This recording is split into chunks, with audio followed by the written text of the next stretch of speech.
தேள்கள் குறித்து ஒரு சில தகவல்கள் மட்டுமே நம்மள் பலருக்கு தெரியும். ஆனால் தேள்கள் குறித்த பல சுவாரஸ்யமான தகவல்கள் இருக்கிறது. அந்த அரிய தகவல் குறித்து தான் இந்த பதிவில் நாம் காணப்போகிறோம். அனைத்து உயிரினங்கள் போல தேள்களும் இனப்பெருக்கத்தில் ஈடுபடுகிறது. ஆனால் இனப்பெருக்கம் முடிஞ்ச உடனே பெண் தேள்கள் என்ன செய்யும்னா, தன்னுடன் இருந்த ஆண் தேளை கொன்று விடுமாம். இதற்கு காரணம் என்னவென்று சரிவர தெரியவில்லை. பெண் தேளோட முதுகு பகுதி வெடித்து அதன் வழியே தான் தேள்குட்டிகள் வெளியே வருகிறது. இந்த பிரசவ செயல்முறையானது 2 நாட்கள் வரை நடக்குமாம். பிறந்தவுடன் தேள்குட்டிகள் சாப்பிடக்கூடிய முதல் உணவு என்னென்னா, அதன் தாயின் உடலை தான். முதல் 3 நாட்கள் தேள்குட்டிகள் தனது தாயின் உடலை தான் உணவாக சாப்பிட்டு வாழ்கிறதாம். காரணம், குட்டிகள் வெளியே வந்தவுடன் தாய் தேளானது இறந்து விடுகிறது.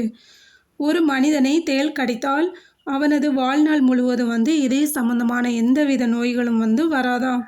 தேளின் விஷத்தில் மார்கடாக்சின் என்னும் வேதிப்பொருள் இருக்கிறது. இது இதய தமனியில் இரத்த ஓட்டத்தை தடுக்கும். செல்கள் வளர்வதை தடுப்பதனால் இது இதய செயலிழப்பு உள்ளிட்ட அபாயங்கள் குறைகிறது. தேள் கடித்த இடத்துல இருந்து 15 சென்டிமீட்டர் தூரத்திலான மேல் பகுதியில் துணி அல்லது கயிறு கொண்டு இறுக்கமாக கட்டணும். இதன் மூலம் விஷம் உடல் முழுவதும் பரவுவதை தடுக்கலாம். தேள் கடித்த இடத்துல தொடர்ந்து ஐஸ் கட்டிகள் அல்லது குளிர்ந்த நீர் கொண்டு ஒத்தடம் கொடுத்துட்டே இருக்கணும். இது வலியை ஓரளவு குறைக்கும். தேள் கொட்டிவிட்டால் உடனே அந்த பகுதியை உதறக்கூடாது. மேல் நோக்கியும் தூக்கக்கூடாது. இப்படி செய்தால் விஷம் வேகமாக பரவக்கூடும். கீழ் நோக்கியபடி தொங்க விடலாம் என்பதை நினைவில் கொள்ளுங்கள். தேள் கடித்த உடனே கடுமையான வலி, சுவாச கோளாறுகள் இருந்தால் உடனடியாக மருத்துவரை அணுகலாம்.